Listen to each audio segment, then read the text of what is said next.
श्रीमाधवान्वयसुताम्बुधिपूर्णचन्द्रम् श्रीश्रीनिवासगुरुवर्यकृपात्तचक्रम् श्रीनव्यरङ्गयतिवर्यकृतात्मरक्षम् वन्दे सदा वरदलक्ष्मणदेशिकेन्द्रम् भारद्वाजम् शटारिम् शुभगुणान् पण्डितेन्द्रम् भजेऽहम् सूनुम् नारायणस्य श्रुतसंस्कारमाभ्य ग्रन्थान् वीररद्वीषटारेः नस्तबारम् सम्मे श्रीमद्वेदान्तरामानुजमुनिकरुणालब्धवेदान्तयुग्मम् श्रीमश्रीवासयोगीश्वरगुरुपतयोरर्पितस्वात्मभारम् श्रीमश्रीरङ्गनाथाह्वय मुनिकृपया प्राप्तमोक्षाश्रमम् तम् श्रीमद्वेदान्तरामानुजमुनिमपरम् संश्रये देशिकेन्द्रम् जीवनम् जगताम् जीयात् किमप्यदतः स्पृहम् स्वतन्त्रम् सर्वतन्त्रेषु वेङ्कटेशाह्वयम् महः प्रणामम् लक्ष्मणमुनिः प्रतिगृह्णातु मामकम् प्रसादयति यः सूक्तिः स्वाधीनपदिकाम् श्रुतिम् अस्मद्गुरुपरम्परायै नमः। नमः सदसे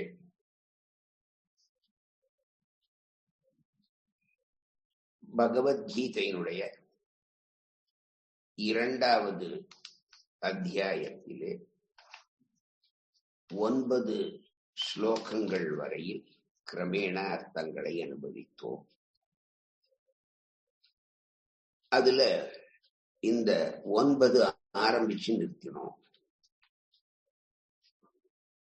சஞ்சய உவாச ஏவமுக்த்வா ஹ்ருஷீகேஷம் குடாகேசः பரந்தபः நஜோஸ்சைதி கோவிந்தம் உக்த்வா தூஷ்ணீம் பபூவஹ.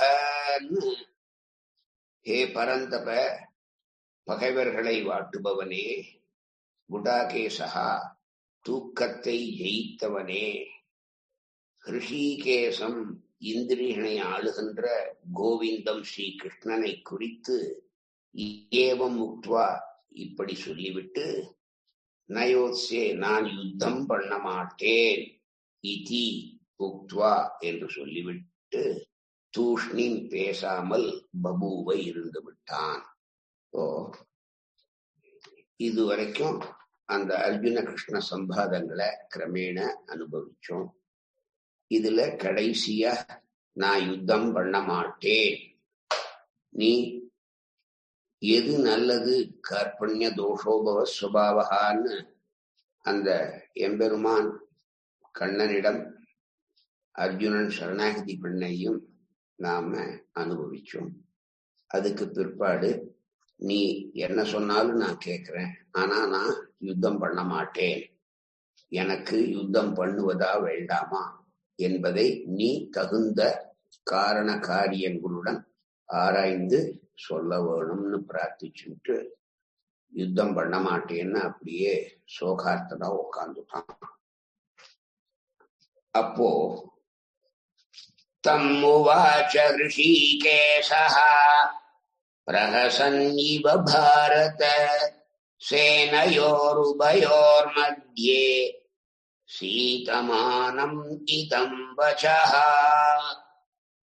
ஹே பாரத, பரத குலத்திலே பிறந்த திருதராஷ்டிர ராஜரே, ரிஷிகேசா, இந்திரிய பிரேரகனான அந்த பகவான் ஸ்ரீ கிருஷ்ண பரமாத்மா, உபயோகோ 2, சேனையோகோ 2 படைகளின் மத்தியே நடுவிலே, சீதமானம் துக்கப்பட்டு கொண்டிருக்கின்றதான தம் அந்த அர்ஜுனனை குறித்து இதம் வசஹா இந்த வார்த்தைகளை பிரஹசன்னிவ பரிகாசத்துடன் கூடிய புன்சிரிப்பை தன் அதரங்களிலே வருவித்துக் கொண்டு உவாச்ச சொன்னான்.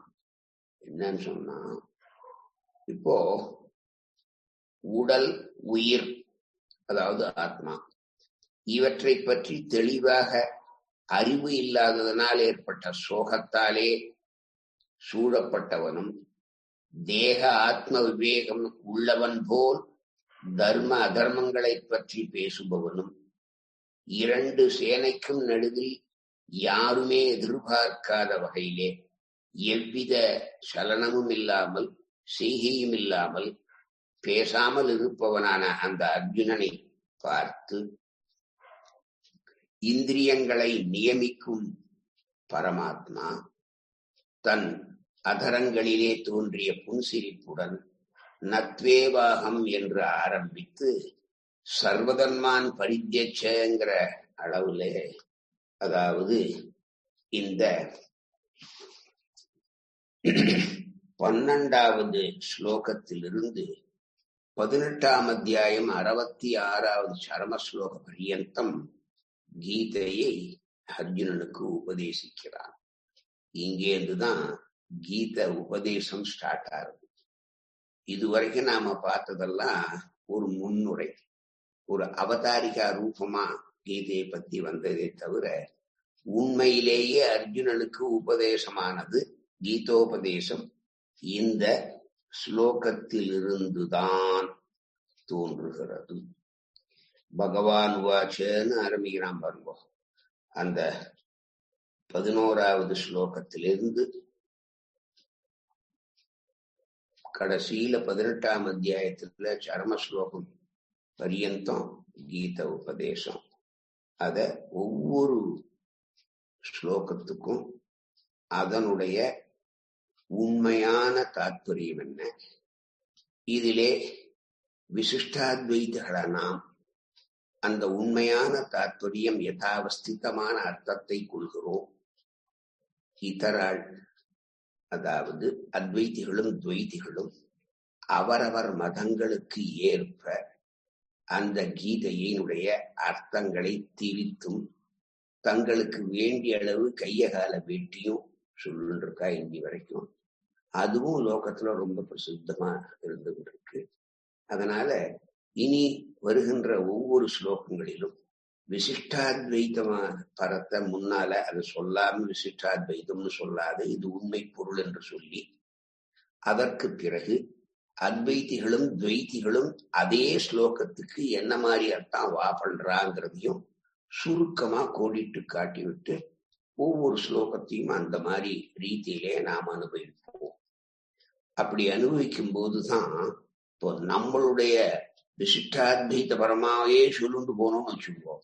மத்தவா என்ன சொல்றா, அவ சொல்றதுக்கும் நம்ம சொல்றதுக்கும் என்ன வித்தியாசம், நம்ம பாஷ்யக்காரர் எப்படி வசந்ததான கருத்துக்களை அங்கே முன்வைக்கிறாருன்னு நமக்கு தெரியாது போடும். அதனாலே இதர மதஸ்தால் என்ன சொல்றாளோ அதையும் சேர்த்தே சொல்லி அவர்களுடைய அந்த வியாக்கியானங்களை காட்டிலும் ஸ்ரீ பாஷ்யக்காரர் தன்னுடையதான கீதா பாஷ்யத்திலே எப்படி உரையிட்டு இருக்கிறார், அதை தேசிகன் எப்படி கோர்வையாக செம்மைப்படுத்தி நமக்கெல்லாம் கொடுக்கிறார் என்பதை நாம் இனி வரும் ஸ்லோகங்களிலே ஒவ்வொன்றிலுமே அனுபவிக்க இருக்கிறோம்.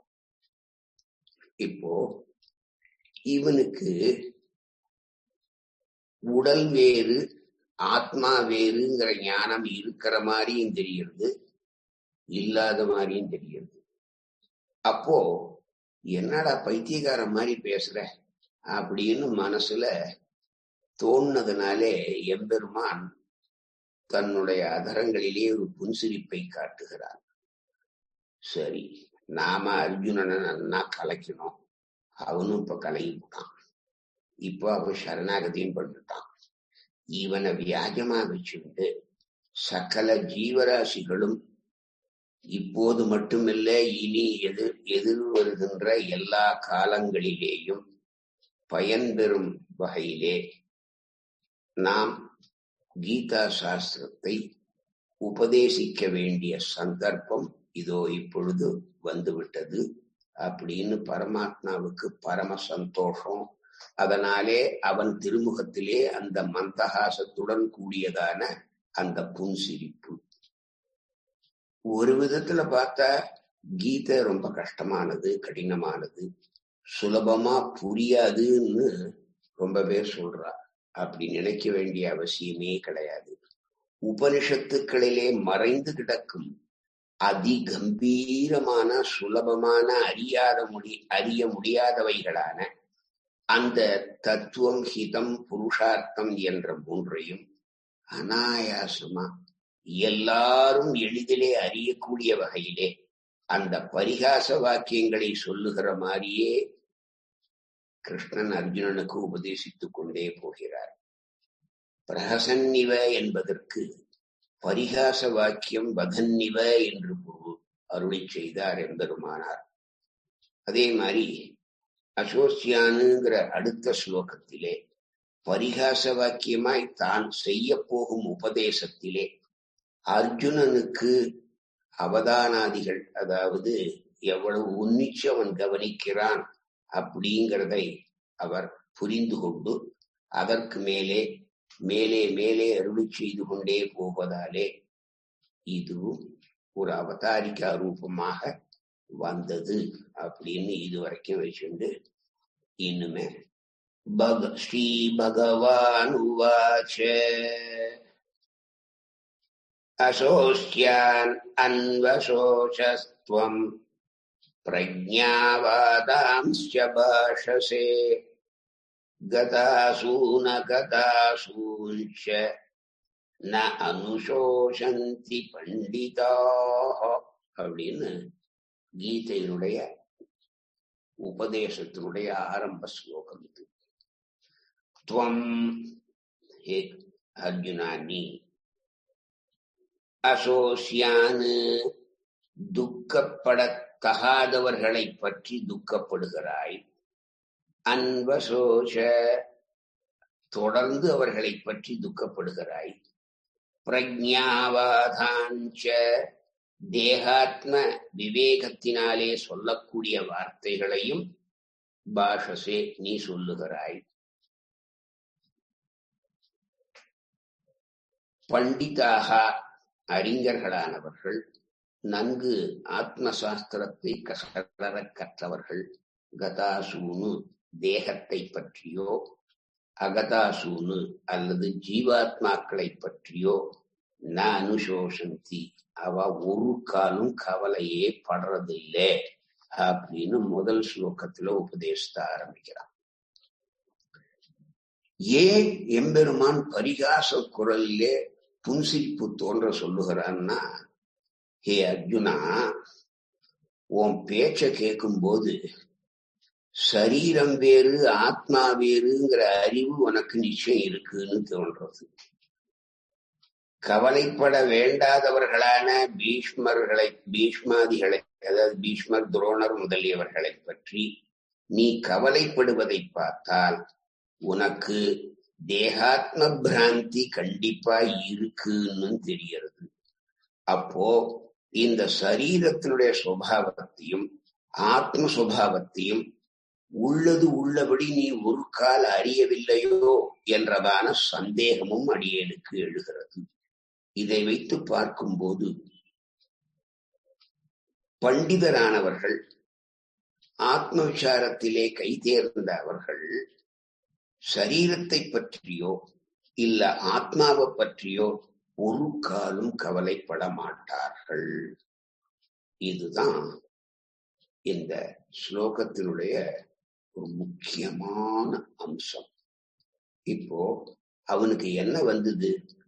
அர்ஜுனனுக்கு நாம யுத்தம் பண்ணா, எல்லாரையும் அழிச்சு விட்டோம்னா, எல்லாரையும் கொன்று விட்டால் இவர்களுடைய பித்ருக்கள் தர்ப்பணம் சிராத்தம் இல்லாதபடியால அவர்கள் பித்ருலோகத்துல கஷ்டப்படுவாளேன்னு சொன்னியா. அதனால இந்த உடல் வேறு ஆத்மா வேறு என்பதை நீ நன்கு தெரிந்து கொண்டவனாக இருக்கிறாய். ஏன்னா பித்ருக்களுடைய உடல் அழிந்தாலும் அவர்கள் அழியாமல் பித்ருலோகத்திலே ஆத்மாவாக இருக்கிறார்கள் என்பதை நீ சொல்லுவதனாலே தேகம் அழிந்த பிறகும் ஆத்மா இருக்கிறது என்பதை நீ ஒத்துக்கொண்டவனாக தெரிகிறது.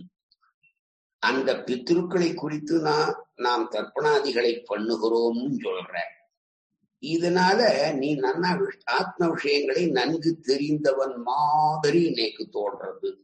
ஆனா இந்த பீஷ்மரையோ துரோணரையோ கொல்ல மாட்டேன்னு இப்ப காண்டிபத்த நழுவ விட்டு தள்ள கைய வச்சுட்டு கிருஷ்ணா எனக்கு எது ஹீதமோ அதை சொல்லுன்னு என்கிட்ட கேட்டு நான் யுத்தம் பண்ண மாட்டேன்னு நீ உக்காண்டிருக்க பார். அத பார்த்தா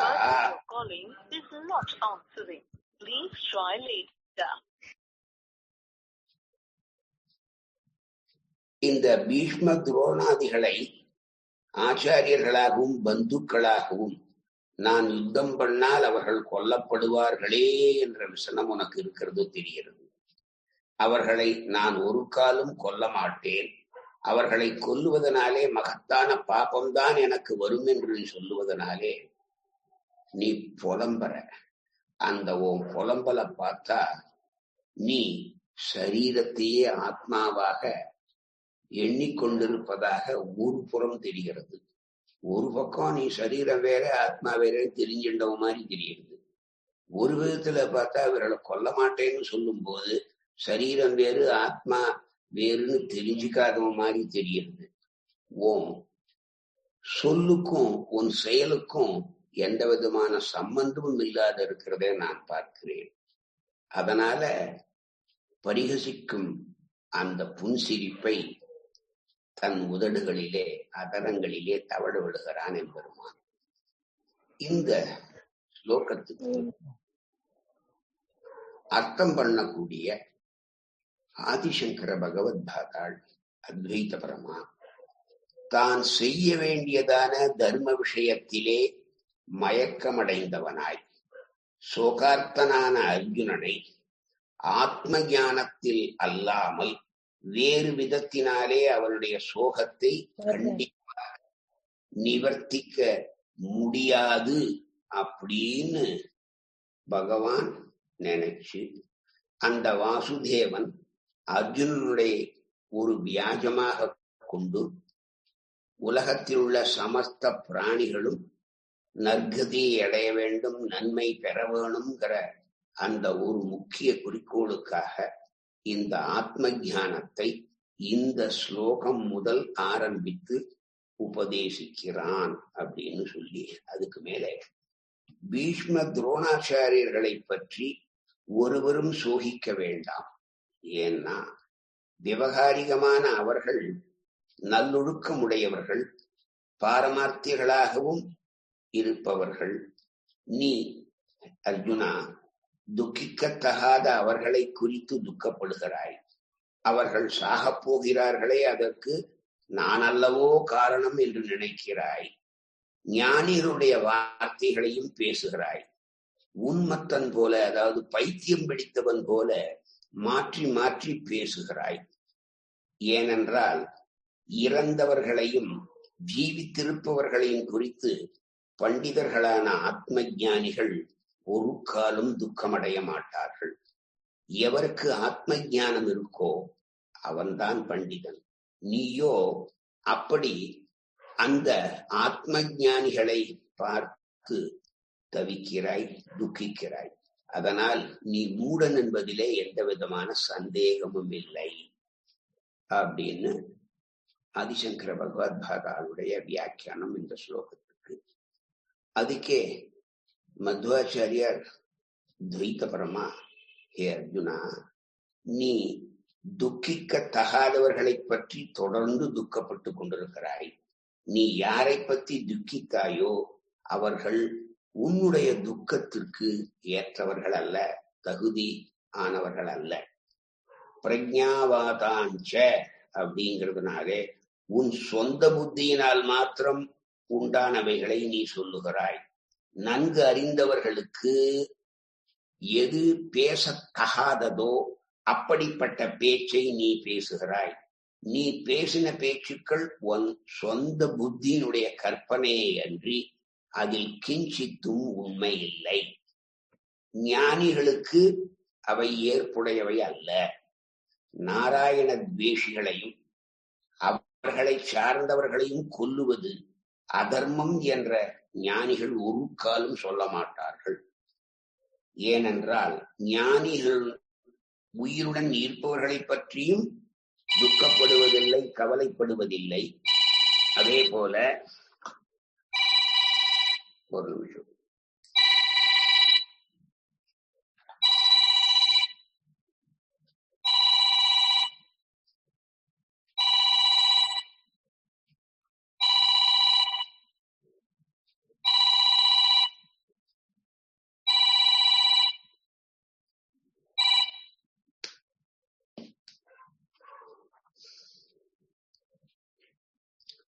அதே போல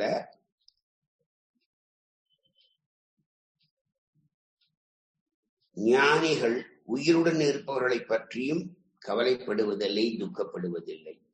கதாசு உயிரிழந்தவர்களை அல்லது இதோ இப்ப நீ யார கொல்ல மாட்டேன்னு சொல்றியோ அவர்கள்னு சாஸ்வதமா இருக்க போறாளா? இல்லையே. அவர்களும் சமீபத்தில் மரணமடைய போகின்றவர்களே, அவர்களை பற்றியும் துக்கப்படுவதிலே எந்தவித நியாயமும் இல்லை அப்படின்னு துவைத பரமா இதே ஸ்லோகத்துக்கு அர்த்தம். இப்போ இந்த ஸ்லோகத்தினால என்ன பகவான் கிருஷ்ணன் பொதுவாக, அது துவைத்தியா இருக்கட்டும், அத்வைத்தியா இருக்கட்டும், விசிஷ்டாத்வைத்தியா இருக்கட்டும், எதை சொல்ல வராருன்னா, கவலையுற்ற அர்ஜுனன் பகவானை சரணடைந்த பின்னர் தன்னுடைய ஆழ்ந்த சோகம் எப்படி தீரும், அதை நீ தீர்த்து வை, நீ எதை சொல்கிறாயோ அதை நான் செய்கிறேன் என்று சொல்லிவிட்டு யுத்தம் பண்ண போவதில்லைன்னு விஸ்ராந்தியா தேர்தட்டில் உட்காந்துட்டான். அப்போ பரலோகத்திலோ அல்லது இந்த ராஜ்ய சுகத்தை பெற்றும் இந்த சோகத்திலிருந்து அர்ஜுனன் மீள முடியும் என்று எம்பெருமானுக்கு தோன்றவில்லை. அர்ஜுனன் தமது உபதேசத்திற்கு தகுதி பெற்றுவிட்டார் என்பதை நினைத்துத்தான் கிருஷ்ண பரமாத்மா புன்முறுவல் பூக்கிறார். சரி, இப்போ நேரம் கனிந்து விட்டது, இந்த அர்ஜுனன் என்னுடைய உபதேசத்தை ஏற்க சித்தமாக இருக்கிறான் என்பதை கணிசித்து அந்த அர்ஜுனுடைய கலக்கத்தையும் சோகத்தையும் முற்றிலுமாக போக்குவதற்காக தான் மனசிலே இவன் துக்கத்தை போக்கிடணும் அப்படின்னு நினைச்சுண்டு ஒரு உத்வேகத்தோட முதலிலே அழிவற்ற நித்திய வஸ்து எது, அழியக்கூடிய அநித்தியமான வஸ்து எது என்று விளக்குவதின் மூலம் சாங்கியோக ரீதியிலே யுத்தம் புரிவது அவசியம்தான் என்று நிரூபிப்பதற்காக தன் பக்க நியாயங்களையும், அந்த நியாயம் ஏன் நியாயமாக இருக்கிறது, அது இது இத்தனை காலம் வரையில் இப்போ நீ பேசும்போது அது உனக்கு நியாயமா படலையே, அது எப்படி அடியனுக்கு நியாயமா படுறது, அது ஏன் நியாயமானது என்பதை நிரூபிக்க எம்பெருமான் முற்படுகிறான். இது இந்த ஸ்லோகத்தினுடைய ஒரு ஆழ்ந்த உட்கருத்து. அதுக்கப்புறம் இந்த கீதைய அசோஸ்யான்வசோச்சத்வம் பிரஜ்ஞாவாதாம்ச பாஷசே கதாசூன கதசான்சூன்ஷ ந அனுசோசந்தி பண்டிதான்னு அந்த ஸ்லோகத்தை ஆரம்பிச்சு சொல்றார். சரி, இப்போ எதுக்காக இவன் துக்கப்பட்டான்? முதல்ல ரெண்டு சேனைகளிலுமே தான் சித்தப்பா, பெரியப்பா, தாத்தா, உறவினர்கள், ஆச்சாரியர்கள் எல்லாரையும் பார்த்தான். ஐயோ, இவெல்லாம் நம்ம சண்டை போட்டா செத்து போடுவாளே அப்படிங்கிறத கவலை அவனுக்கு வந்தது. அதனால இந்த மாதிரி சோகார்த்தனாக ஆனான். சரி, நீ பண்டிதனை போரே பேசுகிறாய்ன்னு பரிகாசமா எம்பெருமான் சொன்னானே, அது எதை வச்சுட்டு அர்ஜுனுடைய எந்த பேச்சை வச்சுட்டு அப்படி நினைச்சான் அப்படின்னு பார்த்தா, முதல் அத்தியாயம் 31வது ஸ்லோகத்திலிருந்து 44வது ஸ்லோகம் வரையிலும், 2வது அத்தியாயம் 4வது ஸ்லோகத்திலிருந்து 6வது ஸ்லோகம் வரையும் அர்ஜுனன் குல நாசத்தினாலே ஏற்படும் மகத்தான பாபங்களை எடுத்து காட்டி, அகங்காரத்துடன் துரியோதன் முதல்வனர்கள் எழிந்த குணத்தையும் சுட்டி காட்டி, எது தர்மம் என்றறிந்த தன் நிலையையும் சொல்லி, பலவிதமான யுக்திகளினால் யுத்தம் செய்வது சரியன்று, அது மிக தவறான ஒன்று என்று நிரூபிக்க பார்த்தான். அவ்வளவு பேச்சையும் மௌனியாக எம்பெருமான் அவனுக்கு எதிர்கேள்விகளை தொடுத்து கொண்டே அவன் உள்மனதிலே என்ன எண்ண ஓட்டம் இருக்கிறது என்பதை புரிந்து கொள்வதற்காக இவ்வளவு நேரம் அவனிடத்திலே வாதம் பண்ணி கொண்டிருந்தார். இப்போ அதனாலதான் எல்லாம் தெரிஞ்ச பண்டிதன மாதிரி நீ பேசுற. இந்த அறகுறை இருக்க, இது இந்த ஃபுல்லா ஒரு குடத்துல ஜலம் இருந்தாலும் அது தழும்பாது, நிறைவுடன் தழும்பாது. அதே மாதிரி ஜலத்துல கொஞ்சமும் ஜலம் இல்லைன்னு வச்சுக்கோங்க, குடத்துல அங்க தழும்புறதுக்கு பிரசக்தியே இல்லை. அதனால அது தண்ணியே இல்லாத ததும்ப போறதா இல்லை. இப்ப இந்த ரெண்டும் கட்டான அரைக்குடம் தண்ணி, அதாவது சிலது தெரிஞ்சுட்டும் இருக்கான், ஆனா முழுசா தெரிஞ்சுக்கல. அந்த மாதிரியான ஒரு சன்னிவேசத்துல அவன் கேள்விகள் இருக்கு. அதை எம்பெருமான் பார்த்துட்டு தான் புன்முறுவல் பூக்கிறார். ஒண்ணு. ரெண்டாவது, தேகம் வேறு ஆத்மா வேறுன்னு நன்னா தெரிஞ்சுகின்றவன் அர்ஜுனன். ஆனாலும் அந்த தேக ஆத்ம பாவத்திலே உண்டாவதான அந்த விஷயங்களை பற்றி முழுவதும் அறிந்தான் அல்ல. அதனாலதான் அவனுக்கு இந்த சந்தேகம் ஏற்படுகிறது.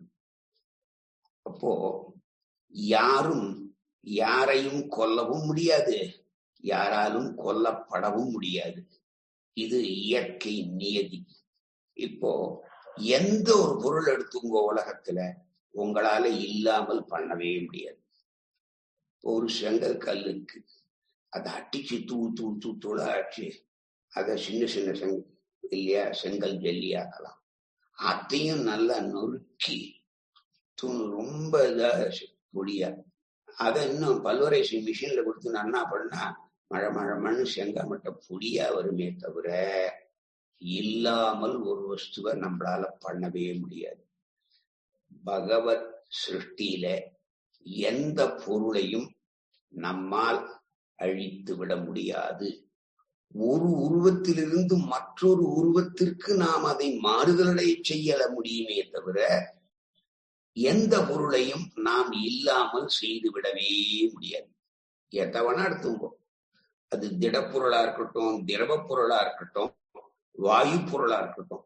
ஒரு கற்பூரம் ஏத்துறோம் எங்க சுவாமி இருக்குன்னா அது காத்தோட பேப்பரைஸ்ல கலந்து கொடுத்துறா, அது உனக்கு தெரியல, அதனால நீ அழிச்சு விட்டேன்னு அர்த்தம் இல்ல. இப்போ ஒரு மெழுகுவத்தி எரியுறது, அந்த மெழுகு உருகி அது காத்தோட வாயுவோட உஷ்ணத்தால கலந்து போயிருக்கு, அதனால அது இல்லாம போயிடல. அந்த மாதிரி எந்த வஸ்துக்களையுமே நாம் அழிக்க முடியாது. அதே மாதிரி ஒரு வஸ்துவை நம்மால உண்டாக்கவும் முடியாது. அப்படின்னா இப்ப எத்தனையோ இன்வென்ஷன்ஸ் இருக்கு, எத்தனையோ பேர் எதோ கண்டுபிடிக்கிறாளேன்னா என்ன, பல பொருள்களை சேர்த்து வேறொரு பொருளாக உருமாற்றுகிறார்களே தவிர புதிதாக அவர்கள் எதையும் படைக்கவில்லை இல்லையா? இப்போ அரிசி இருந்தா அதை சாதம் வச்சு குழம்பு சாப்பிடலாம், மோன் சாப்பிடலாம், சாத்து சாப்பிடலாம், இல்ல புளிக்காய்ச்சல் இருந்தாலும் புளியோரை சாப்பிடலாம், பருப்பு பொடியல் சாப்பிடலாம், தக்காளி சாதம், இப்படி எத்தனையோ வாங்கி பார்த்ததுன்னு சொல்றாள். அது மாதிரி எத்தனையோ பண்ணலாம். அதுல சில பேர் பாயசம் கூட பண்றா. அந்த மாதிரி என்ன வேணா அதுல இருந்து பண்ணலாமே தவிர, ஆனா அந்த அரிசின்னு ஒண்ணு இல்லைன்னா இதெல்லாம் வருமா, சாதம் வருமா? அதனால அதுல இருந்து வச்சுட்டு பண்ணலாமே தவிர, அப்போ எம்பெருமான் பஞ்சீகரணாதிகள் பண்ணி சிருஷ்டித்த பொருள்களை வைத்துக் கொண்டு புது புது வெவ்வேறு பொருள்களை நாம் உண்டாக்க முடியுமே தவிர நம்மால் எதையும் சிருஷ்டி பண்ணி படைக்க முடியாது. அதே மாதிரி எந்த பொருளையும் நம்மால் அழிக்கவும் முடியாது. ஆக்கவும் அழிக்கவும் சக்தி உடையவன் வல்லவன் அந்த எம்பெருமான் ஒருவனே. இத நன்னா மனசுல நம்ம ஏத்தினோம்னா எதை பத்தியதான சந்தேகமும் நமக்கு வராது அப்படிங்கிறது தான் இந்த ஸ்லோகத்தினுடைய ஒரு தாற்பயம். இப்போ இந்த ஸ்லோகத்துல நத்வேவாஹம் ஜாது நாசம் நத்வம் நேமே ஜனாதிபாஹ நசைவ ந பவிஷ்யாமஹ சர்வே வயமதః பரம். இதுல இருந்துதான் உபதேசம் ஆரம்பம். அதுல அகம் சர்வேஸ்வரனான கிருஷ்ணனான நான், ஜாது இதற்கு முன் அதாவது முற்காலத்திலே ஒருபோதும் ந ஆசம் இருந்ததில்லை என்பதில்லை. டபுள் நெகட்டிவ், அப்போ பாசிட்டிவ் தானே. அப்போ நான் முன்பு எக்காலத்திலும் இல்லை என்பது இல்லைன்னா அப்போ எப்போதும் இருந்தேன். நயேவ அப்படின்னா இல்லவே இல்லைன்னு இல்லை. நான் இறந்த காலத்திலும் எப்பொழுதும் இருக்கிறேன், நிகழ்காலத்திலும் இருக்கிறேன், எதிர்காலத்திலும் கட்டாயம் இருப்பேன். துவம் நீயும் கூட ந ஆசீஹி முற்காலத்தில் இருந்ததில்லை என்பதில்லை, நீயும் இறந்த காலத்திலும் எப்பொழுதும் இருந்திருக்கிறாய். இமே ஜனாதிபாகா இந்த ராஜாக்கள் அவர்களை தானே உன்னுடைய எதிரிகளும் உன்னுடைய படையில் இருக்கிறவர்கள் நாம் கொன்று விடுமோ என்று பயப்படுகிறாய். அவர்களும் கடந்த காலத்திலும் இருந்திருக்கிறார்கள், இப்பொழுதும் இருக்கிறார்கள். நீ அவர்களை கொன்ற பின்பும் கூட அவர்கள் இருக்க போகிறார்கள், இல்லாமல் இருக்க போவதில்லை, கண்டிப்பாக இருக்க போகிறார்கள். இமே ஜனாதிபாகா அப்படி இந்த ராஜாக்களை பற்றி நீ கொண்டதும் நாசன்னு முன்பு இருந்ததில்லை என்பதில்லை, இப்பொழுது இல்லை என்பதும் இல்லை, இருக்கிறார்கள் என்பது தெரியும். அதே மாதிரி எதிர்காலத்திலும் அவர்கள் இல்லாமல் ஆகிவிடப் போகிறார்கள் என்பதில்லை. வயம் நாம், அதாவது அர்ஜுனா நீயும் கிருஷ்ணனான நானும் இதோ நம் கண் முன்னாலே தெரிகிறார்களே சண்டைக்கு ஆயத்தமாக இதர அரசர்கள், அவர்களும் கடந்த காலத்திலும் இருந்திருக்கிறார்கள், இப்பொழுதும் இருக்கிறார்கள், எதிர்காலத்திலேயும் இருக்கப் போகிறார்கள்.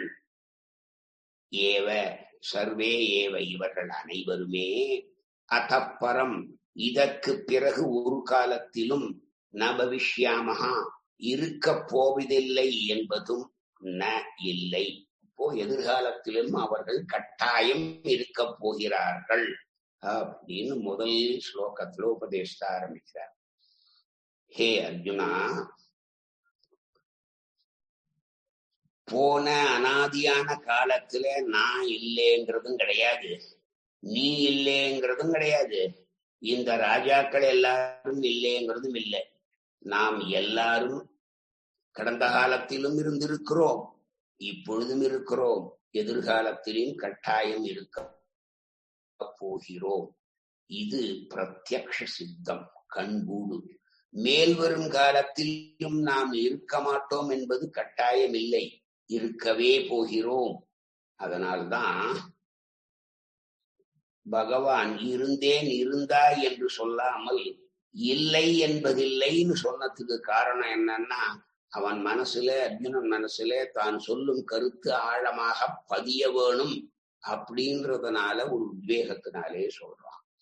முன்பு இருந்து இப்பொழுதும் இருந்து மேலும் அனைவருமே நீ நான் அவர்கள் எல்லாருமே இருக்க போகின்றோம்.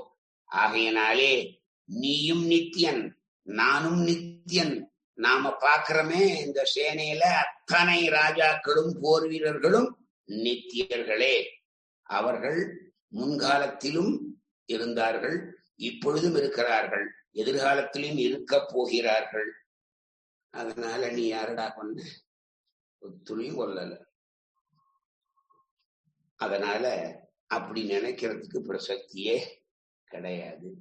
இந்த ஸ்லோகத்திலே என்ன சொல்றான்னா, ஆத்மாக்கள் நித்தியம், அது ஒரு காலும் அழிவை அடையாதது. இந்த விஷயத்திலே எனக்கும் மற்ற ஆத்மாக்களுக்கும் வாசி இல்லை. பரமாத்மாவா இருக்கட்டும், ஜீவாத்மா இருக்கட்டும், ரெண்டுமே நித்தியம், ரெண்டுக்குமே அழிவு கிடையாது அப்படிங்கறதுதான் உண்மை. இந்த ஸ்லோகத்திலே நான், நீ, இவர்கள் என்று பிரித்து சொல்லுவதாலே இப்பொழுது உள்ளது போலவே மேலும் சாஸ்வதமாக நாம் அனைவரும் இருப்போம் என்று சொல்கையாலும் ஜீவர்களுக்குள்ளே பரஸ்பர பேதம் வேற்றுமையும் ஜீவர்களுக்குள்ளே பரஸ்பர சாமியம் ஒற்றுமையும் ஈஸ்வரன் வேறு ஜீவாத்மா வேறு என்ற விஷயமும் மிக தெளிவாக ஸ்பஷ்டமாக எம்பெருமானால் காட்டப்பட்டன. இதனாலே இந்த வேற்றுமை சுவாபாவிகமானது, அது எப்பொழுதும் மாறாதது அப்படிங்கிற விசிஷ்டாத்வைதிகளுடைய மதம்தான் வாசுதேவனுடைய மதம் என்பது மிக தெளிவாக இந்த ஸ்லோகத்திலே விளக்கப்பட்டிருப்பதாக நம் பகவத் பாஷ்யக்காரர் அருளி செய்கிறார். அதையே நம் சுவாமி தேசிகனும் ஆதரித்து அதற்கு அனுகூலமாக பல விதங்களிலே அதை விளக்கியும் காட்டுகிறார். இப்போ அத்வைதத்தை எடுத்துப்போம். அவர் ஏன் அவர்களை பற்றி துக்கிக்க வேண்டாம் எனில், அவர்கள் நித்தியர்கள். எப்படி? நீயும் நானும் இந்த அரசர்களும் ஒருபொழுதும் இல்லாமல் இருந்ததில்லை, இனிமேலும் நாம் எல்லோரும் இல்லாமல் போவதும் இல்லை. அதாவது நான் ஒருபோதும் இல்லாமல் இருந்ததில்லை, இருக்கவே இருந்தேன். உடலுக்கு நேர்ந்த சென்ற பிறப்பிலும் நான் நித்தியனாகவே இருந்தேன் என்பது இங்கே உட்கருத்து. இவ்விதமே நீயும் இல்லாமல் இருந்ததில்லை, இருக்கவே இருந்தாய். இதோ இந்த அரசர்களும் இது சென்ற காலத்திலும் இல்லாமல் இல்லை, நிகழ்காலத்திலே இருப்பதை நீ சாட்சாத்தா பார்க்கிற. எதிர்காலத்திலும் அவர்கள் இல்லாமல் போக போவதில்லை. நாம் எல்லாரும் இந்த உடல் போன பின்பும் இருப்போம். ஆத்மா வேறு, உடல் வேறு. முக்காலங்களிலும் நம் ஆத்மஸ்வரூபத்தால் நித்தியர்கள் என்ப பொருளை இங்கே ஆதிசங்கர பகவத் பாத்தால் மிக தெளிவாக சொல்லுகிறார். ஆத்மா ஒன்றே ஆயினும் உடல் வேறாக இருப்பது பற்றி நாம் எல்லோரும் என்ற பன்மையிலே சொல்லப்படுகிறோம். விவகார திசை எப்படி இருக்கு? வஸ்து ரீதியா வாஸ்தவமா பார்த்தா ரெண்டு ஆகுன்னு அத்வைத்தம். ரெண்டுன்ற ஒண்ணும் இல்லை, எல்லாம் அந்த பரபிரம்மே. அது இப்படி பலவாறாக இருப்பதாக நம் கண்கு தெரிகிறது, அவ்வளவுதான் அப்படிங்கிற கருத்தை இந்த அத்வைத பரமா இங்கே சொல்ற. அதே துவைத்தத்துல மத்வாச்சார சுவாமி நிகழ்காலத்தில் எல்லாரும் இருப்பதை நாம் கண்கூடாக பார்க்கிறோம். அதனாலே இங்கே நிகழ்காலத்தை பற்றி பேச வேண்டிய அவசியம் இல்லை. முன்காலத்திலே, அதாவது இறந்த காலத்திலே, பின்பாதியிலே எதிர்காலத்திலே இருப்பது கூறப்பட்டது. ஆகையினாலே பகவானும் எல்லா ஜீவர்களும் மூன்று காலங்களிலும் இருப்பவர்கள், அனாதி நித்தியர்கள். ஆகையால் ஜீவன் அழிகிறான் என்றதான பிரசக்தியே கிடையாது. ஜீவாத்மா வேறு, பரமாத்மா வேறு, இரண்டும் தனித்தனியே அப்படின்னு அவ துவைத சித்தாந்தத்தை இந்த ஸ்லோகத்துக்கு அனுகுணமா அவ சொல்றா. இப்போ மூன்றையும் பார்த்தோம். நம்ம பாஷ்யக்காரர் என்ன சொன்னார், அதே மாதிரி அந்த கோபால ரத்னத்தை மியூட் பண்ணுங்களேன். அதுக்கப்புறம் இப்படி அவரவர்கள் மதத்துக்கு அனுகுணமாக மூன்று ஆச்சாரியர்களுமே தங்கள் தங்கள் நிலைப்பாட்டை சொன்னார்கள். இப்போ இதுல ரொம்ப பெரிய டிஃபரன்ஸ் இல்லை, அத்வைத்தம் துவைத்தம் இதுக்கு. அவன் என்ன சொல்றா, ஜீவாத்மாவும் எப்போதும் அழியாமல் இருக்கு, பரமாத்மாவும் எப்போதும் அழியாமல் இருக்குங்கிறது தான் இந்த இடத்துல தெரிஞ்சுக்க வேண்டியது ஒண்ணு. அந்த இரண்டும் ஒன்றா வெவ்வேறா அப்படிங்கிறது இந்த இடத்துல அதிகமான பிரமாணங்கள் காட்டப்படாததுனால அந்த முடிவுக்கு நாம் ஒரு காலம் வர முடியாது. நீயும் சரி அர்ஜுனா, நீயும் சரி, கண்ணனான நானும் சரி, இதோ இங்கே எதிரே இருக்கிறாள் அரசர்கள், இவர்களும் சரி சென்ற காலத்திலும் இருந்தார்கள், இப்பொழுதும் இருக்கிறார்கள், எதிர்காலத்திலும் இருக்க போகிறார்கள். அதனாலே நீ யாரையும் கொல்லவும் முடியாது, யாரால் நீ கொல்லப்படவும் முடியாதுங்கிறது தெரிஞ்சுக்கோ. அதைத்தான் நீ தெரிந்து கொள்ள வேண்டியது அப்படின்றத பகவான் அத்தி அற்புதமா இந்த இடத்திலே, இந்த ஸ்லோகத்திலே ரொம்ப முதல் ஸ்லோகமே ரொம்ப அழகா, நத்வேவாகம் ஜாது நாசம் நத்வம் நைமே ஜனாதிபாஹ நசையேவ ந பவிஷ்யாமஹ சர்வே வயம் அதః பரம்னு முதல்ல உபதேச ஆரம்பத்திலேயே ஆத்மா நித்தியமானது, அதற்கு அழிவு என்பதே இல்லை. அது ஜீவாத்மாவா இருக்கட்டும், பரமாத்மாவா இருக்கட்டும், எந்த ஆத்மாவா இருந்தாலும் அந்த ஆத்மாக்கு அழிவு இல்லை அப்படின்றத ரொம்ப ஸ்பஷ்டமா இந்த முதல் ஸ்லோகத்தினாலே பகவான் அர்ஜுனனுக்கு உபதேசிக்கிறார். தேஹினோஸ்மின் யதா தேஹே கௌமாரம் யௌவனம் ஜரா ததா தேகாந்தர பிராப்திஹி தீரஹா தத்ர ந முஹ்யதீன்னு அடுத்த ஸ்லோகம் 13வது ஸ்லோகம்.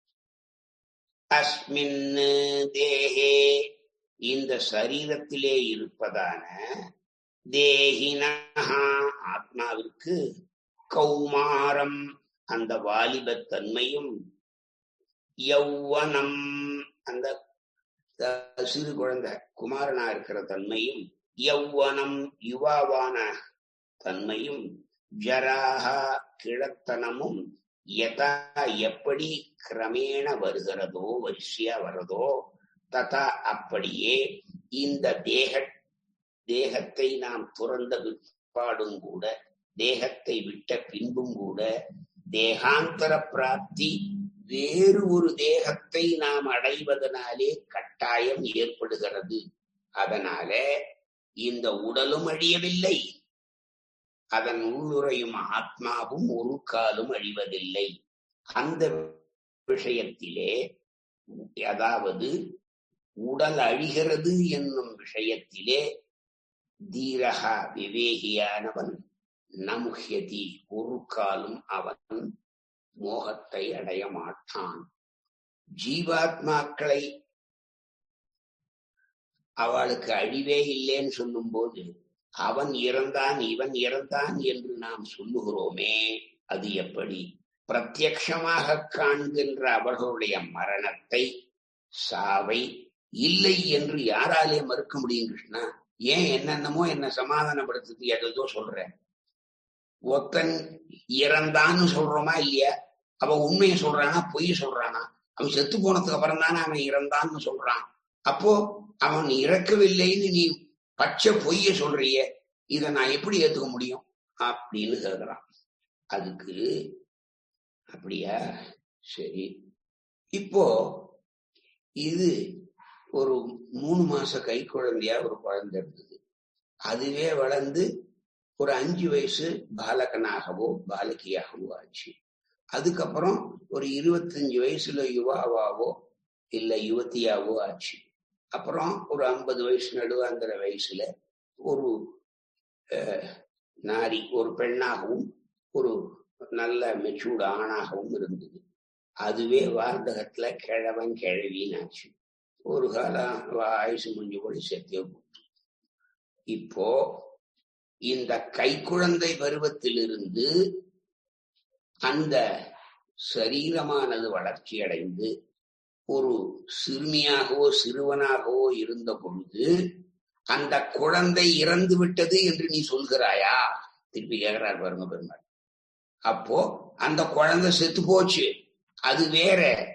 இப்போ இந்த 5 வயசா இருக்கிற சிறுமியோ சிறுவனோ வேற, அது குழந்தையா இருந்த போது இல்லைன்னு சொல்ல முடியுமா உன்னால? அதே மாதிரி இந்த சிறுமியோ சிறுவனோ இறந்த பிற்பாடுதான் அவர்கள் யுவனாகவோ யுவதியாகவோ ஆகிறாள்னு சொல்ல முடியுமா?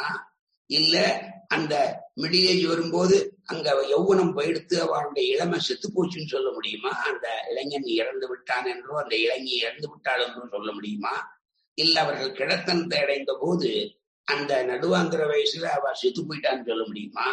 ஒரு நாள் மரணிக்கிறாளே, அப்போ இது எப்படி இதெல்லாம் இல்லாத போகலையோ அதே மாதிரி அதுவும் இல்லாத போல அப்படின்றார். அப்போ ஒருவன் குமாரனாய் பாலகனாய் இருந்தான். அவனுக்கு பால்யம் கழிந்து யௌவனம் வந்தது. அப்பொழுது ஐயோ அவன் இறந்து விட்டானே என்று அழுகிறாயா? இல்லை யாராவதுதான் அழறாளா? அதே போல வாலிப பருவம் போய் கிழத்தன் வந்த பொழுதாவது யாராவது அழுதாடா? அவன் செத்து போயிட்டான்னு யாராவது சொன்னாடா? இல்லையே. எல்லாரும் புலம்புறாளா? இல்லையே. முன்பு இருந்தவன் பாலகன், இப்பொழுது உள்ளவன் யுவா. ஒரு இப்படி கற்பனை பண்ணிப்பாரு. யுவாவா இருந்த அந்த வாலிபன் குழந்தையிலேந்து வாலிபன் ஆயிருக்கான். அவன் பிறகு கிழவனாக போறான், ஒரு நாள் இல்லாதே போறான். அப்போ நான் பாலனா, நான் யுவாவா, நான் நடுவயதுக்காரனா, மிடில் ஏஜ் பர்சனா, இல்ல நான் கிழவனா, நான் ஒரு நாள் இல்லாதையே போறேன்னா அப்ப நான் இல்லையா? சொல்லு பதில் அப்படின்னாரு. இப்போ ஒரு பாலன் குழந்தை பாலனாகும் போது அந்த குழந்தை இறந்து விட்டது நீ சொல்லி போய் பாரு, அவ அப்பா அம்மாட்ட செருப்படி வாங்குவ. அந்த குழந்தை செத்தா போச்சு, அடப்பாவி அது வளர்ந்து சிறுவனோ சிறுமியா இருக்க, அது வளர்ந்து வாலிப பருவத்து வந்திருக்கு, அது வளர்ந்து மிடில் ஏஜ் வந்திருக்கு, அதுவும் வளர்ந்து அப்புறம் கிழவனா போயிருக்கடா. அப்போ அதே ஆத்மா அந்த ஒரு சரீரத்துல பலவிதமான நிலைப்பாடுகளை கொண்ட போது எப்படி அது இறக்கவில்லை என்று நீ கருதுகிறாயோ, அதே மாதிரி அது வெவ்வேறு சரீரத்தை எடுக்கும் போதும் அந்த ஆத்மா இருக்கு, அது சாகல. அதனால உடல் தான் மாறித்தே தவிர அதே ஆத்மா அது இந்த தேகத்தை விட்டு இன்னொரு தேகத்துல இருக்கு, அவ்வளவுதான். எப்படி வாலிபம் போய் கிழத்தனம் வந்ததோ, எப்படி குழந்தை போய் சிறுவனாச்சோ சிறுமியாச்சோ, அந்த சிறுமி எப்படி யுவனாகவோ யுவதியாகவோ ஆனார்களோ, அதே நிலைதான், இதே பேராமீட்டர் தான் அங்கேயும். அப்போ அதை ரெண்டையும் கார்குலேட் பண்ணிக்கோ, உனக்கே தானா புரியும் அப்படின்றான். பால்யம் யௌவனம் வார்த்தகம், இப்படிப்பட்ட இந்த மாறுபாடுகள் எல்லாம் தேகத்துக்கே தவிர ஆத்மாக்கு ஒரு காலம் இல்லை. உடலில் எத்தனை மாறுபாடு வந்தாலும் சரி, ஆத்மஸ்வரூபம் வேறுபடுவதே இல்லை. பாலகனாக இருந்தவன் யுவாவான பொழுது நான் பாலனாக இருந்த பொழுது இதை எதை செய்தேன், இப்படி நடந்தேன், அப்படி செய்தேன் என்று அவன் சொல்ல முடியும். அதே மாதிரி அவன் கிழத்தனத்தை அடைந்த போதும் கூட நான் யுவாவாக இருந்த போது இதை செய்தேன் அதை செய்தேன் என்று சொல்ல முடியும். அத போலத்தான் ஆத்மாவும் நான் போன சரீரத்துல இருந்த போது அதை பண்ணினேன், இந்த சரீரத்துல இருக்கும்போது இதை பண்றேன், நாளைக்கு இன்னொரு சரீரத்துக்கு போனா இன்னொன்னு பண்ணுவேன்னு சொல்ல முடியும். ஆனால் அன்பார்ச்சுனேட்லி அந்த பழைய சரீரத்தினுடைய ஞாபக சக்தி அந்த ஆத்மாக்களுக்கு நான் கொடுக்கல. நான் கொடுக்காதனால இப்போ இந்த குழந்தையா இருந்தது பாலகனாக ஆறுது, அந்த பாலகன் வாலிபன் ஆறான், அந்த வாலிபன் நடுவயது உள்ளவனாரான், நடுவயது உள்ளவன் கிழவனாரான். அப்போ அவனுக்கு தன்னுடைய சிறுவனாயிருந்ததிலிருந்து அவன் இப்போ கிழவனாயிருக்கிற வரைக்கும் எல்லா ஸ்டேஜிலும் அவனுக்கு ஞாபகம் இருக்கு. அவன் இந்த பூலோகத்துல அந்த சரீரத்திலேயே இருக்கிறதுனால அது அவனுக்கு தெரியறது. வேற சரீரத்தை இருக்குன்னா அவனுக்கு தெரியறது இல்லை, ஏன்னா அந்த சக்தியை நான் கொடுக்கல அவனுக்கு, அதனால அது தெரியறது இல்லை அப்படின்னு அத்தி அற்புதமா இந்த இடத்துல வியாக்கியானம் பண்ணார். அதுக்கு மேல இப்போ ஒரு விவேகி நன்னா ஆத்ம ஞானம் கைவர பெற்றவன் சரீரத்தை பத்தியும் கவலைப்பட மாட்டான், ஆத்மாவை பத்தியும் கவலைப்பட மாட்டான். இப்ப நாமெல்லாம் பிரபத்தி பண்ணிடவா. சாஸ்திரிய நியமனாதிகாரம்னு ஒரு அதிகாரம் ரகசியத்திரேசாரத்துல. அதுல பாஷ்யக்காரர் திருநாட்டை அலங்கரிக்கிறதுக்கு முன்னால இந்த மாதிரி நான் திருநாடு அலங்கரிக்க போறேன்னு சிஷ்யாகிட்ட சொல்றார். தாங்க முடியல வாடா. முதலியாண்டான், திருக்குறகை பிரான் பிள்ளான், அப்புறம் எம்பார், அப்புறம் கிடாம்பி ஆச்சான் போன்றவர்கள் அலறி துடிகிறார். நாங்களும் ஆத்மகட்சி பண்ணிட்டு உங்களோடய வந்தோம் அப்படின்னார். அப்போ அதி அற்புதமா ரகசிய திரைசாரத்துல ஒரு பங்கி, எம்பெருமானார் திருநாட்டுக்கெழுந்தருகிற போது ஸ்ரீபாதத்திலே சேவித்திருந்த முதேகளுடைய ஆர்த்தியை கண்டருளி இவர்களை அழைத்தருளி என்னுடைய வியாமோகத்தில் தேக பரித்தியாகம் பண்ணினார் உண்டாகில் ஆளவந்தா ஸ்ரீபாதமே என்னோடு அவர்களுக்கு சம்பந்தம் இல்லை என்றருளி செய்ய இவர்களும் இதை கேட்டு மிகவும் சோகார்த்தர்களாய் இனி எங்களுக்கு செய்ய அடுப்பது என் என்று விண்ணப்பம் செய்ய இவர் அருளி செய்த வார்த்தை. அப்படியே பங்கி அடியன் செய்திக்கிறேன். அப்படியே பேட்டிங் பாஷ்யக்காரர் தன் சிஷாலிக்கு என்ன சொன்னாங்கிறது. ஒருவன் பிரபன்னனானால் அவனுடைய ஆத்ம யாத்திரை பகவதீனையாகையாலே அதில் அவனுக்கு அன்பயமில்லை. உண்டென்றிருந்தானாயில் அவன் பண்ணின ஆத்ம சமர்ப்பணம் பொய்யாமித்தனை. தேக யாத்திரை கர்மாதீனையாகையாலே அதற்கு கரைய வேண்டா. கரைந்தானாகில் அவன் நாஸ்திகனாமித்தனை. ஆகையால் உபய யாத்திரையும் கொண்டு இவனுக்கு காரியமில்லை நினைக்கிறார். என்ன அற்புதமான பந்தி பாருங்க.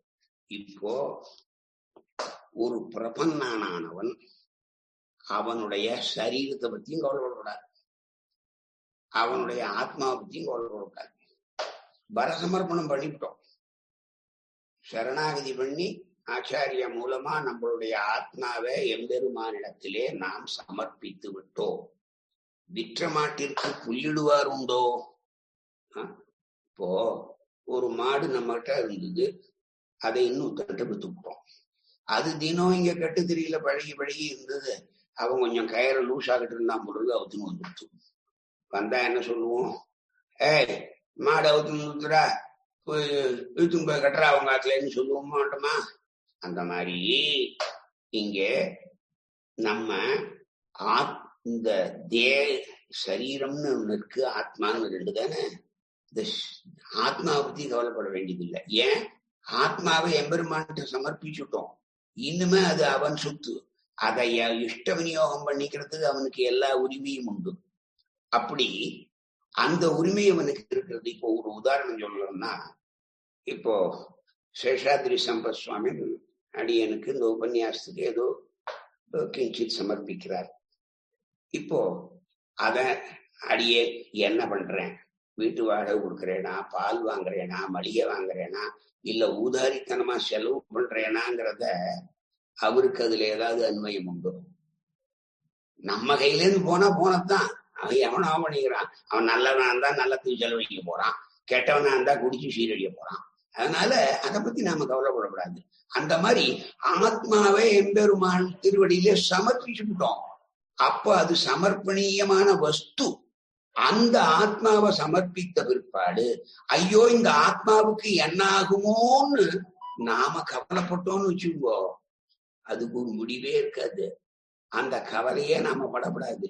அந்த ஆத்மாவை காப்பாத்திக்கிறதும் காப்பாத்திக்காம போறதும் அந்த எம்பெருமான சேர்ந்தது. நமக்கு அதுல கிஞ்சித்து அன்பயம் இல்லை. அதனால நாம அந்த ஆத்மாவை பத்தி ஒரு காலம் கவலைப்பட தேவையில்லை.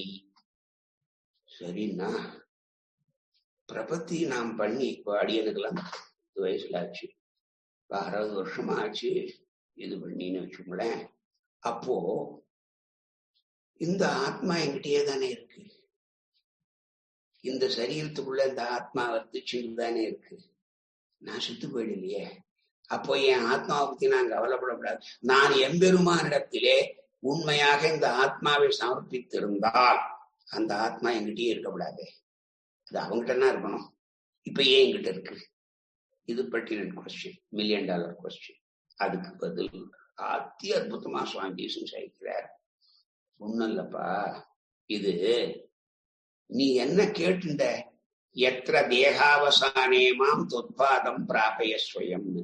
நான் இந்த பூமியிலே என் விதி முடிந்து தானாக இந்த சரீரமானது பூமியிலே விழற வரைக்கும் அடியனுடைய மரண பரியந்தம் இந்த ஆத்மா என்கிட்ட இருக்கும்னு நீ கேட்ட, அதனால கொடுத்துருவான். இப்ப அதுக்கு ஒரு லௌகிகமான உதாரணம் சொன்னா புரியும். இப்போ ஒருத்தர் பிரகஸ்பத்தியம் வாத்தியார், நம்ம நாட்டுல தவசம் ஸ்ரார்த்தம், பித்ரு ஸ்ரார்த்தமோ மாத்ரு ஸ்ரார்த்தமோ, அவர் சிட்டிலேருந்து வந்தார். நம்ம இப்போ அந்த அவுட்ஸ்கர்ட்ஸ்ல அது சிட்டி டெவலப் ஆகிறதுனால நம்மளால டி நகர்லயோ மயிலாப்பூர்லயோ ட்ரிப்ளிகான்லயோ நம்மளால வாங்க முடியாது. அதனால எங்கேயோ பெருங்களத்தூர்லயோ மடிப்பாக்கத்துலயோ ஏதோ நம்ம இருக்கிற கையில இருக்கிற காசுக்கு தகுந்த மாதிரி ஒரு பிளாட்டோ இல்ல ஒரு பிளாட்டோ வாங்கிட்டு ஒரு வீடு கட்டின்னு இருக்கோம். இப்போ அங்க நமக்கு ஸ்ரார்த்தம் பண்ணி வைக்க, அந்த பிரகஸ்பத்தியம் பண்ணி வைக்க இந்த பிரகஸ்பதி சுவாமி எழுறாரு. ஸ்ரார்த்தம் பண்ணிடுறது 1.5 ஆறுது. திருப்பி ஒரே வெய்யல், கோடகாலம். ஒரு 2 தெரு தள்ளி அவ பொண்ணு அங்கதான் இருக்கா. சுவாமி, பக்கத்துலதான் பொண்ணு இருக்கா, அவளை போய் பார்த்துட்டு வரேன். நான் சிட்டிக்கு பஸ் ஏறதுக்கு பஸ் ஸ்டாப் வரணும்னா உங்கான் தாண்டி தான் வரணும். அதனால நாம கொடுத்தமே அந்த அரிசி தட்சணை அதெல்லாம் அவர் பையில போட்டு அங்கேயே வச்சுட்டு உங்க ஆத்துலயே இருக்கட்டும், நான் என் பொண்ணாத்து போய் கொஞ்சம் விசிரமிச்சுட்டு கொஞ்ச நேரம் ஒரு 1/2 மணி நேரம் கண்ணை மூடிட்டு தூங்கிட்டு அதுக்கப்புறம் அவளையும் பேர பசங்கள்லாம் பார்த்து பொண்ணை பார்த்து ரொம்ப நாளாச்சு, இவ்வளவு தூரம் வந்துட்டு அங்க போக முடியாது, அதனால நான் அங்க போயிட்டு வரேன் அப்படின்னு சொல்லிட்டு இங்க வர்றாரு. வந்து நம்மகிட்ட பைய வச்சுட்டு போறாரு.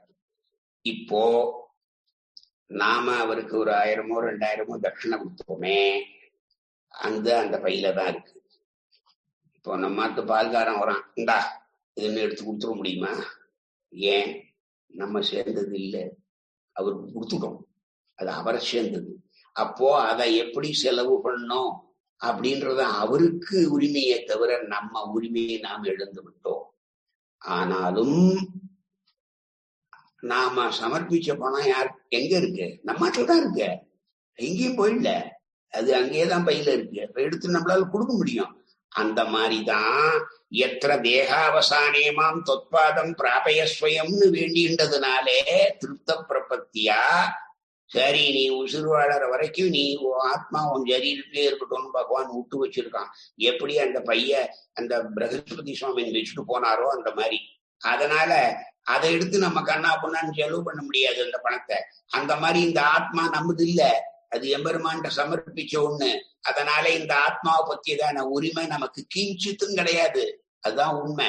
அதனால இந்த ஆத்மாவை பத்தி நாம கவலைப்பட வேண்டிய அவசியம் இல்லை.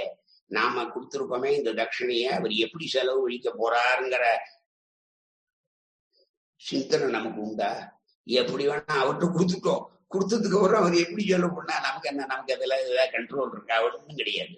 அதனால அதை பத்தி கவலைப்படுற நாம எப்படி படுறது இல்லையோ, அந்த மாதிரி பரசமர்ப்பணத்துக்கு அப்புறம் நம்ம ஆத்மாவை எம்பெருமான் திருவடியிலே சமர்ப்பித்த பிற்பாடு இந்த ஆத்மாவை பத்தியதான கவலை நமக்கு கிஞ்சித்தும் இருக்கப்படாது. தேக யாத்திரை கர்மாதீனையாகையாலே அவன் அதற்கு கரைய வேண்டா, கரைந்தானாகி அவன் நாஸ்திகனாம் இத்தனையினர். அப்போ முதல்ல ஆத்மாவை சமர்ப்பிச்சுட்டு ஐயோ என் ஆத்மாக்கு என்ன ஆகுமோன்னு கவலைப்பட்டா நீ பரநியாசம் ஒழுங்கா பண்ணல, நீ பண்ணது பிரபத்தியே இல்ல, உன் ஆத்மாவை ஆச்சாரியா மூலமா எம்பெருமான் திருவடியே சமர்ப்பிக்கல, பொய்யா நீ பரசமர்ப்பணம் பண்றீங்கன்னு சொல்லிட்டாருங்க. 2வது தேக யாத்திரை கர்மாதீனாக, அது நான் என்னத்தை பிராரத்த கர்மத்தை பண்ணி வச்சிருக்கோமோ அதுக்கு தகுந்த மாதிரி சுக்கமோ துக்கமோ வரப்போறது. அதை நாம அனுபவிச்சுதான் ஆகணும். You cannot escape from it. அப்போ என்ன ஆறுது? அதை பத்தி கவலைப்பட்டதாக போறதா? ஐயோ எனக்கு இப்படி ஆயிடுத்தேன்னா அது இல்லாத பட போறதா? ஒன்னும் கிடையாது. அப்போ எது நடக்கிறதோ அது நடந்தே தீருவதனால அதை பத்தி கவலைப்படுறதுனால எந்த பிரயோஜனமும் இல்லை. உடம்பதான் நீ கெடுத்துப்ப. உன் தேக ஆரோக்கியம் தான் பாழா போகும். அது என்னமோ நடக்கிறது என்னமோ நடந்துட்டுதான் இருக்கும். அதனால தேக யாத்திரை பத்தி கிஞ்சித்தும் கவலைப்படப்படாது. அப்படி நீ கவலைப்பட்டாயேயானால் நீ எம்பெருமானை நம்பாதவன், சாஸ்திரத்தை நம்பாதவன், வேதத்தை நம்பாதவன், பெரியவர்களுடைய நல்வார்த்தைகளை நம்பாதவன். அதனாலே நீ நாஸ்திகன்ற அழகு பாருங்க. அப்போ நம்ம ஆத்மாவை பத்தியும் நாம கவலைப்பட வேண்டாம், நம்ம சரீரத்தை பத்தியும் நாம கவலைப்பட வேண்டாம். அப்ப எதடா பத்தி கவலைப்படாதான் நன்னா மல்லாக்க படுத்துண்டு ஜம்முன்னு தலையில் தலகாணி வச்சுண்டு மார்ல கைய வச்சுண்டு சுகமா நிர்பரோ நிர்பயோஸ்மின்றார் தேசிகன். சம்சாராவர்த்த வேக பிரசமசுர தேசிய பிரேட்சிதோகம் சந்தியோன்யை உபாய நிஷித சர்வேஸ்வத்திய சாந்தாபி சந்தி நிச்சங்க தத்துவ திருஷ்டியா. நிச்சங்கமா இருக்கணும், கவலையே எல்லாம் இருக்கணும். அப்போ எப்படி நிர்பரஹா நிர்பயஹா அஸ்மி அது சேர்த்து சொல்லும்போது நிர்பரோ நிர்பயோஸ்மின்னு சொல்றோம் ஸ்லோகத்துல. நிர்பரஹா நிர்பயஹா, எனக்கு எந்த விதமான பொறுப்பும் இல்லை, பொறுப்பு இல்லாதனால பயமும் இல்லை. நிர்பரஹா நிர்பயஹா அஸ்மின்னு சொல்றோமே, அந்த மாதிரி ஆத்மாவை பத்தியும் நாம் கவலைப்பட தேவையில்லை, சரீரத்தை பத்தியும் கவலைப்பட தேவையில்லை. நீ இன்னும் 10 வருஷம் உசுரோட இருக்கணும்னா அவன் விதி முடிஞ்சு போச்சுன்னா அவனை விட போறாளா?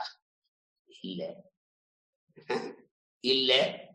நீ இன்னைக்கே போகணும்னு நினைச்சா கூட போக முடிய போறதா? இயற்கையா எப்போ உனக்கு சாகுறியோ நீ தற்கொலை பண்ணிக்காத பரியந்தம். தற்கொலை பண்ணிக்கிறது அது ஏற்புடையதல்ல, சாஸ்திரத்துக்கு சம்மதம் இல்லை, அதை நல்லவா பண்றது இல்லை. அதனால அதை நம்ம விட்டுடுவோம். அப்போ உனக்கு எப்போ அந்த மரண காலம் விதிக்கப்பட்டிருக்கோ அப்போதான் நீ சாக முடியும். முன்னாலேயும் கிடையாது, பின்னாலேயும் கிடையாது. அத மாதிரி உன் ஆத்மாவை பத்தி நீ கவலைப்பட வேண்டியதில்லை, உன் சரீரத்தை பத்தி நீ கவலைப்பட வேண்டியதில்லை. அப்ப எதை பத்தியும் கவலைப்பட நிச்சந்தியா இருக்கமா, இந்தமா பசிக்கிறதா சாப்பிடு, தூக்கம் வருதா தூங்கு, இல்ல காசு பணம் சம்பாதிக்கணுமா வேலைக்கு போகும், வேலை பார்த்துட்டே போயிடுது. ஆத்மாவை பத்தியும் கவலைப்படாத, சரீரத்தை பத்தியும் கவலைப்படாத. 2 பத்தியும் கவலைப்படுறதுனால உனக்கு ஆக போறது ஒண்ணும் கிடையாது. இதுதான் விவேகியினுடைய செயல். இப்படித்தான் ஒருத்தன் இருக்கணும்னு சாஸ்திரம் சொல்றதுன்னு சொல்லிட்டு இன்னைக்கு ஒரு 5 நிமிஷம் அதிகமாவே எடுத்து போட்டேன், க்ஷமிச்சுக்கணும். கவிதார்க்கிய சிம்ஹாய கல்யாண குணசாலினே ஸ்ரீமதே வெங்கடேசாய வேதாந்த குரவே நமஹ.